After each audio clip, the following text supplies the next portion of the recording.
सो hey guys, मैं हूं चंदन कुमार यादव और आप देख रहे हैं सीके डेली स्टडी को। सो गाइस, आज हम जिस टॉपिक पे बात करने वाले हैं वो आपके फिजिक्स की एग्ज़ाम के लिए बहुत ही महत्वपूर्ण होने वाली है। वीडियो को अंत तक देखना और वीडियो देखने से कुछ नया सीखने को मिले तो प्लीज़ वीडियो को लाइक एंड चैनल को सब्सक्राइब जरूर कर देना। तो बिना टाइम गवाए वीडियो को स्टार्ट कर। तो आज का आपका पहला प्रश्न है, एम्पियर क्या मापने की इकाई है? आपका ऑप्शन है ए करंट, बी प्रतिरोध, सी पावर एंड डी वोल्टेज। तो आपका उत्तर हो जाएगा ऑप्शन ए करंट। एम्पियर जो है वो करंट मापने की इकाई है। फिर आपका नेक्स्ट प्रश्न है, दूध से क्रीम निकालने में कौन सा बल लगता है? आपका ऑप्शन है ए घर्षण, बी अभिकेंद्री, सी अपकेंद्री एंड डी इनमें से कोई नहीं। तो आपका उत्तर हो जाएगा ऑप्शन बी अभिकेंद्री। दूध से क्रीम निकालने के लिए अभिकेंद्री बल लगता है। आपका उत्तर बी हो जाएगा। फिर आपका दूसरा प्रश्न है, दूध से क्रीम निकालने में कौन सा बल लगता है? आपका ऑप्शन है ए घर्षण, बी अभिकेंद्री, सी अपकेंद्री एंड डी इनमें से कोई नहीं। तो आपका उत्तर हो जाएगा ऑप्शन सी अपकेंद्री। दूध से क्रीम निकालने में अपकेंद्री बल लगता है। फिर आपका नेक्स्ट प्रश्न है, हाइड्रोजन बम किसने विकसित किया? आपका ऑप्शन है ए जे रॉबर्ट ओपेनहीमर ने, बी एडवर्ड टेलर ने, सी सैमुअल कोहेन ने and D Wernher von Braun ने। तो आपका उत्तर हो जाएगा ऑप्शन बी एडवर्ड टेलर ने। हाइड्रोजन बम का विकसित जो है एडवर्ड टेलर ने किया था। फिर नेक्स्ट प्रश्न है आपका, निम्नलिखित में से कौन वेक्टर मात्रा है? ऑप्शन ए ऊर्जा, बी तापमान, सी बल एंड डी चालक। तो आपका उत्तर हो जाएगा ऑप्शन सी बल। वेक्टर का मात्रा बल है। फिर आपका नेक्स्ट प्रश्न है, निम्नलिखित में से कौन एक सदिश राशि है? आपका ऑप्शन है ए वेग, बी संवेग, सी द्रव्यमान एंड डी कोणीय वेग। आपका उत्तर हो जाएगा ऑप्शन सी द्रव्यमान। द्रव्यमान आपका उत्तर हो जाएगा। सदिश राशि जो है वो द्रव्यमान है। सूर्य की ऊर्जा किसके द्वारा उत्पन्न होती है? आपका ऑप्शन है ए ऑक्सीकरण के द्वारा, बी नाभिकीय द्वारा, सी आयनन के द्वारा एंड डी नाभिकीय संलयन के द्वारा। आपका उत्तर हो जाएगा ऑप्शन बी नाभिकी के द्वारा। सूर्य का ऊर्जा जो है वो नाभिकी के द्वारा उत्पन्न होती है। नेक्स्ट है, निम्नलिखित में से कौन एक सदिश राशि है? ऑप्शन है ए दाब, बी ऊर्जा, सी संवेग एंड डी कार्य। आपका उत्तर हो जाएगा ऑप्शन सी संवेग। सदिश राशि जो है संवेग है। फिर आपका नेक्स्ट प्रश्न है, रॉकेट किसके सिद्धांत पर कार्य करता है? ऑप्शन ए ऊर्जा संरक्षण, बी बर्नौली प्रमेय, सी संवेग संरक्षण एंड डी इनमें से कोई नहीं। आपका उत्तर हो जाएगा ऑप्शन सी संवेग संरक्षण। रॉकेट जो है संवेग संरक्षण पर कार्य करता है। नेक्स्ट है, निम्नलिखित में से पास्कल इकाई है? आपका ऑप्शन है ए दाब की, बी वर्षा की, सी आर्द्रता की एंड डी तापमान की। आपका उत्तर हो जाएगा ऑप्शन ए दाब की। पास्कल की इकाई जो है वो दाब है। फिर आपका नेक्स्ट प्रश्न है, क्यूसेक से क्या मापा जाता है? आपका ऑप्शन है ए जल की बहाव को, बी जल की गहराई को, सी जल की मात्रा को एंड डी जल की शुद्धता को। आपका उत्तर हो जाएगा ऑप्शन ए जल की बहाव को। क्यूसेक से जल की बहाव को मापा जाता है। फिर आपका नेक्स्ट प्रश्न है, लेजर का आविष्कार किसने किया है? लेजर लाइट जो है उसका आविष्कार किसने किया है? आपका ऑप्शन है ए सर फ्रैंक हिटल ने, बी सेमुर के ने, सी फ्रेड मॉरिसन ने and D T H Menon ने। तो आपका उत्तर हो जाएगा option D T H Menon ने। टी एच मेनन ने ही लेजर का आविष्कार किया था। फिर आपका नेक्स्ट प्रश्न है, पृथ्वी के गुरुत्वाकर्षण का कितना भाग चंद्रमा के गुरुत्वाकर्षण के सबसे नज़दीक है? आपका ऑप्शन है ए 1/2, बी 1/4, सी 1/6 एंड डी 1/5। आपका उत्तर हो जाएगा ऑप्शन सी 1/6। फिर आपका नेक्स्ट प्रश्न है, आर्किमिडीज का नियम निम्नलिखित में से किससे संबंधित है? ऑप्शन है ए गुरुत्वाकर्षण, बी समकोण त्रिभुज, सी प्लोन का नियम एंड डी इनमें से कोई नहीं। आपका उत्तर हो जाएगा ऑप्शन सी प्लोन का नियम। आर्किमिडीज का नियम जो है वो प्लोन का नियम है। फिर आपका नेक्स्ट प्रश्न है, वायुमंडल में बादलों का तैरने का कारण है? ऑप्शन ए दाब, बी घनत्व, सी ताप एंड डी वेग। आपका उत्तर हो जाएगा ऑप्शन बी घनत्व। वायुमंडल में जो बादलों का तैरने का कारण है वो घनत्व है। घनत्व के कारण ही वायुमंडल में बादल तैरते हुए प्रतीत होते हैं। फिर आपका नेक्स्ट प्रश्न है, वस्तु की मात्रा को बदलने पर क्या अपवर्तित रहेगा? आपका ऑप्शन है ए आयतन, बी घनत्व, सी द्रव्यमान एंड डी भार। आपका उत्तर हो जाएगा ऑप्शन बी घनत्व। वस्तु की मात्रा को बदलने पर घनत्व जो है वो अपरिवर्तित ही रहेगा, वो बदलेगा नहीं। फिर आपका नेक्स्ट प्रश्न है, किसने कृष्ण छिद्र यानी ब्लैक होल सिद्धांत को प्रतिपादित किया था? आपका ऑप्शन है ए एस चंद्रशेखर ने, बी हरिगोविंद खुराना ने, सी एस जे भाभा ने एंड डी इनमें से कोई नहीं। आपका उत्तर हो जाएगा ऑप्शन ए एस चंद्रशेखर ने। एस चंद्रशेखर ने ही कृष्ण छिद्र यानी ब्लैक होल को इनके सिद्धांत को दिया था। फिर आपका नेक्स्ट प्रश्न है, गैस इंजन की खोज किसने की? आपका ऑप्शन है A Charles, B Diesel, C Daimler and D Davy ने। आपका उत्तर हो जाएगा ऑप्शन सी डेमलर ने। डेमलर ने ही जो है गैस इंजन की खोज किया है। फिर आपका नेक्स्ट प्रश्न है, परमाणु बम का आविष्कार किसने किया था? आपका ऑप्शन है ए वर्नर वॉन ब्राउन ने, बी जे रॉबर्ट ओपेनहीमर ने, सी सैमुएल कोहेन ने एंड डी एडवर्ड टेलर ने। तो आपका उत्तर हो जाएगा ऑप्शन बी जे रॉबर्ट ओपेनहीमर ने। परमाणु बम का आविष्कार जे रॉबर्ट ओपेनहीमर ने किया था। फिर आपका नेक्स्ट है, निम्न में से कौन सा धातु चुंबक द्वारा आकर्षित नहीं होता है? आपका ऑप्शन है ए लोहा, B cobalt, C nickel and D bismuth. आपका उत्तर हो जाएगा ऑप्शन डी बिस्मिथ। बिस्मिथ ही एक ऐसा धातु है जो कि चुंबक द्वारा आकर्षित नहीं होती है, बाकी लोहा, कोबाल्ट और निकेल तीनों हो जाता है।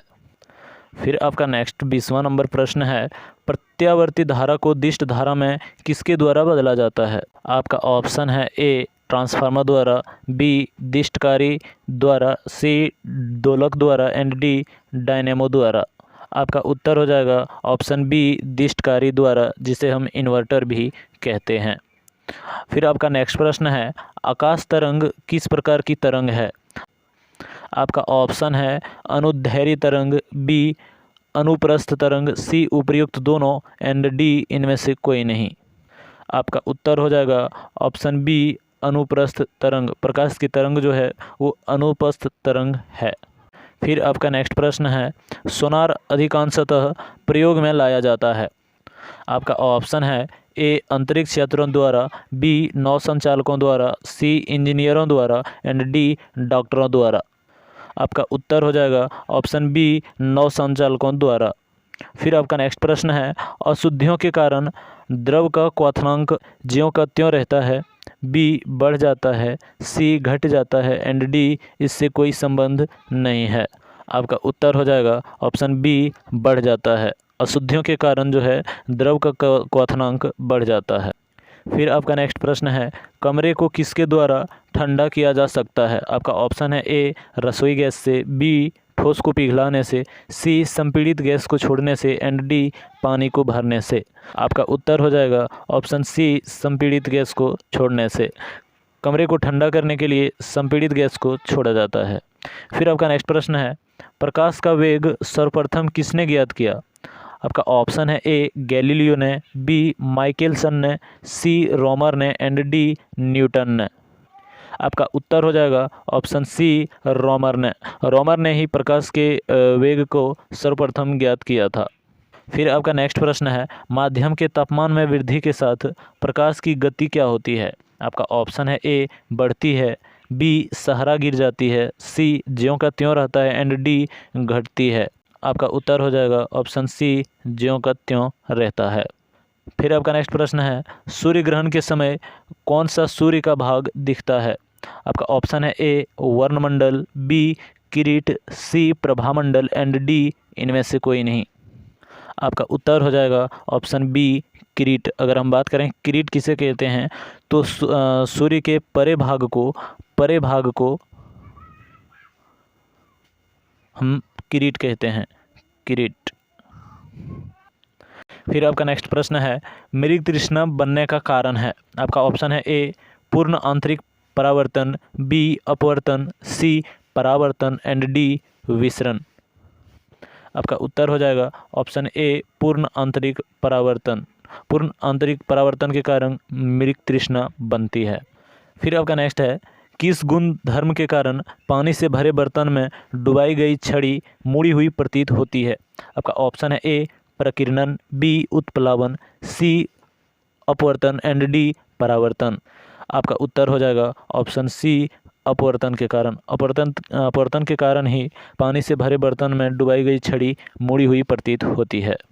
फिर आपका नेक्स्ट प्रश्न है सूर्य ग्रहण कब होता है? आपका ऑप्शन है ए प्रतिपदा, बी चतुर्थांश चंद्रमा के दिन, सी पूर्णिमा के दिन एंड डी किसी भी दिन। आपका उत्तर हो जाएगा ऑप्शन ए प्रतिपदा। प्रतिपदा के दिन ही सूर्य ग्रहण होता है। फिर आपका नेक्स्ट प्रश्न है वह ताप जिस पर बर्फ, पानी और वाष्प संतुलन में रहता है उसे कहा जाता है? आपका ऑप्शन है ए हिमांक, बी त्रिक बिंदु, सी क्रांतिक ताप एंड डी क्वथनांक। आपका उत्तर हो जाएगा ऑप्शन बी त्रिक बिंदु। जिस पर बर्फ, पानी और वाष्प संतुलन में रहता है उसे ही त्रिक बिंदु कहा जाता है। फिर आपका नेक्स्ट प्रश्न है किसी द्रव का वाष्पीकरण होने से उसका तापमान में क्या होगा? आपका ऑप्शन है ए बढ़ेगा, बी अपवर्तित रहेगा, सी तेजी से बढ़ेगा एंड डी घटेगा। तो आपका उत्तर हो जाएगा ऑप्शन डी घटेगा। फिर आपका नेक्स्ट प्रश्न है निम्नतापी इंजनों का अनुप्रयोग कहाँ होता है? आपका ऑप्शन है ए पनडुब्बी नौदान में, बी अतिचालक विषयक अनुसंधानों में, सी रॉकेट प्रौद्योगिकी में एंड डी तुषार मुक्त परिस्थितियों में। आपका उत्तर हो जाएगा ऑप्शन सी रॉकेट प्रौद्योगिकी में। रॉकेट प्रौद्योगिकी में ही निम्नतापी इंजनों का प्रयोग होता है। फिर आपका नेक्स्ट प्रश्न है वायुमंडल में प्रकाश के विसरण का कारण है? आपका ऑप्शन है ए कार्बन डाइऑक्साइड, बी जल वाष्प, सी हीलियम एंड डी धूलकण। आपका उत्तर हो जाएगा ऑप्शन डी धूलकण। वायुमंडल में प्रकाश के विसरण का कारण जो है वो धूलकण है। फिर आपका नेक्स्ट प्रश्न है आकाश का रंग किसके कारण नीला प्रतीत होता है? आपका ऑप्शन है विवर्तन के कारण, बी प्रकीर्णन के कारण, सी परावर्तन के कारण एंड डी अपवर्तन के कारण। आपका उत्तर हो जाएगा ऑप्शन बी प्रकीर्णन के कारण। प्रकीर्णन के कारण ही आकाश का रंग नीला प्रतीत होता है। फिर आपका नेक्स्ट प्रश्न है चावल को पकाने में निम्न में से कहाँ अधिक समय लगेगा? आपका ऑप्शन है ए समुद्र तट पर, बी शिमला में, सी माउंट एवरेस्ट पर एंड डी समुद्र की गहराई पर। आपका उत्तर हो जाएगा ऑप्शन सी माउंट एवरेस्ट पर। माउंट एवरेस्ट पर चावल को पकाने में सबसे अधिक समय लगेगा। फिर आपका नेक्स्ट प्रश्न है इसमें से कौन ऊष्मा का मात्रक नहीं है? आपका ऑप्शन है A calorie, B degree Celsius, C joule and D kilo. आपका उत्तर हो जाएगा ऑप्शन बी डिग्री सेल्सियस। ऊष्मा का मात्रक जो है वो डिग्री सेल्सियस है।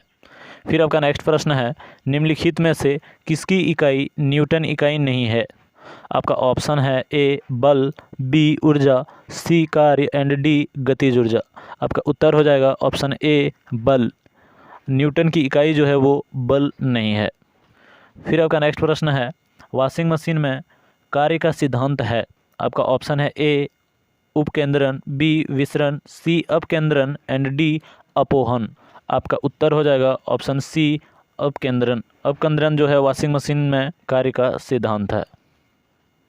फिर आपका नेक्स्ट प्रश्न है एक लिफ्ट में किसी व्यक्ति का प्रत्यक्ष भार वास्तविक भार से कम होता है जब लिफ्ट में आपका ऑप्शन है ए त्वरण के साथ ऊपर जब होता है, फिर बी समान गति से नीचे होता है एंड सी समान गति के साथ ऊपर होता है एंड डी त्वरण के साथ ऊपर होता है। आपका उत्तर हो जाएगा ऑप्शन डी जब त्वरण के साथ ऊपर होता है। फिर नेक्स्ट प्रश्न है पानी में लोहे की सुई डूब जाती है लेकिन जहाज तैरता रहता है, यह किस सिद्धांत पर आधारित है? आपका ऑप्शन है ए पास्कल का सिद्धांत, बी आर्किमिडीज का सिद्धांत, सी गुरुत्वाकर्षण का सिद्धांत एंड डी इनमें से कोई नहीं।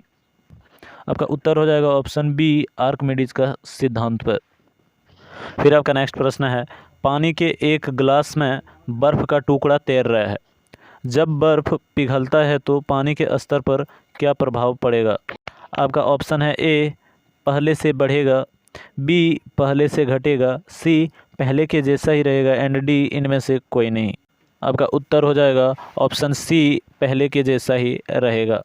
कोई भी परिवर्तन नहीं होगा। फिर आपका नेक्स्ट प्रश्न है, लैंप की बत्ती में तेल चढ़ता है क्योंकि ए तेल बहुत हल्का होता है, बी कैपिलरी क्रिया के कारण, सी सतह तनाव घटने के कारण एंड डी तेल वाष्पशील होने के कारण। आपका उत्तर हो जाएगा ऑप्शन बी कैपिलरी के कारण। लैंप की बत्ती में तेल चढ़ता है वो कैपिलरी के कारण होता है। फिर आपका नेक्स्ट प्रश्न है, पानी से निकालने पर शेविंग ब्रश के बाल आपस में चिपक जाते हैं, यह किसके कारण होता है? आपका ऑप्शन है ए घर्षण के कारण, बी पृष्ठ तनाव के कारण, सी प्रत्यास्था के कारण एंड डी सयानता के कारण। आपका उत्तर हो जाएगा ऑप्शन बी पृष्ठ तनाव के कारण। फिर आपका नेक्स्ट प्रश्न है, द्रव की बूंद गोलाकार होने का कारण क्या है? आपका ऑप्शन है ए सयानता, बी अल्प भार, सी पृष्ठ तनाव एंड डी वायुमंडलीय। आपका उत्तर हो जाएगा ऑप्शन सी पृष्ठ तनाव के कारण। फिर आपका नेक्स्ट प्रश्न है, यदि पेंडुलम की लंबाई 4 गुनी कर दी जाए तो पेंडुलम का झूलने का समय ए घटता है, बी 4 गुना हो जाता है, सी 1/4 हो जाता है एंड डी 2 गुना हो जाता है। आपका उत्तर हो जाएगा ऑप्शन डी 2 गुना हो जाता है। फिर आपका नेक्स्ट प्रश्न है, कोई साइकिल सवार किसी मोड़ पर घूमता है तो वह ए बाहर की ओर झुकता है, बी अंदर की ओर झुकता है, सी आगे की ओर झुकता है एंड डी बिल्कुल नहीं झुकता है। आपका उत्तर हो जाएगा ऑप्शन बी अंदर की ओर झुकता है। जब कोई साइकिल सवार किसी मोड़ पर घूमता है तो वह अंदर की ओर झुकता है। फिर आपका नेक्स्ट प्रश्न है, जब हम रबड़ के गद्दे वाले सीट पर बैठते हैं या गद्दे पर लेटते हैं तो उसका आकार परिवर्तित हो जाता है। ऐसे पदार्थ में कौन सा ऊर्जा पाया जाता है? आपका ऑप्शन है ए गतिज ऊर्जा, बी विखंडन ऊर्जा, सी संचित ऊर्जा एंड डी स्थितिज ऊर्जा। आपका उत्तर हो जाएगा ऑप्शन डी स्थितिज ऊर्जा। स्थितिज ऊर्जा के कारण ही ये होता है। फिर आपका नेक्स्ट प्रश्न है, बर्फ़ पर स्केटिंग करना बर्फ़ का गलनांक क्या प्रदर्शित करता है? आपका ऑप्शन है ए घटता है, बी बढ़ जाता है, सी अपरिवर्तित रहता है एंड डी पहले घटता है फिर बढ़ता है। आपका उत्तर हो जाएगा ऑप्शन बी बढ़ जाता है। बर्फ़ पर स्केटिंग करने से गलनांक जो है बढ़ जाता है। फिर आपका नेक्स्ट प्रश्न है, दूध को उबालने पर उसका मक्खन अलग हो जाता है, इसका मुख्य कारण क्या है? आपका ऑप्शन है ए गुरुत्वाकर्षण बल, बी घर्षण बल, सी केंद्र पसारी बल एंड डी ऊष्मा। आपका उत्तर हो जाएगा ऑप्शन सी केंद्र पसारी बल के कारण। केंद्र पसारी बल के कारण ही दूध को उबालने पर उसका मक्खन अलग हो जाता है। आई होप गाइज आपको वीडियो से कुछ नया सीखने को मिला होगा। अगर वीडियो से कुछ नया सीखने को मिला हो तो प्लीज़ इस वीडियो को एक लाइक एंड चैनल को सब्सक्राइब जरूर कर देना, ताकि हर रोज़ आपको कुछ ना कुछ नया सीखने को मिलता रहे। मिलते हैं अगले वीडियो में, तब तक के लिए जय हिंद जय भारत।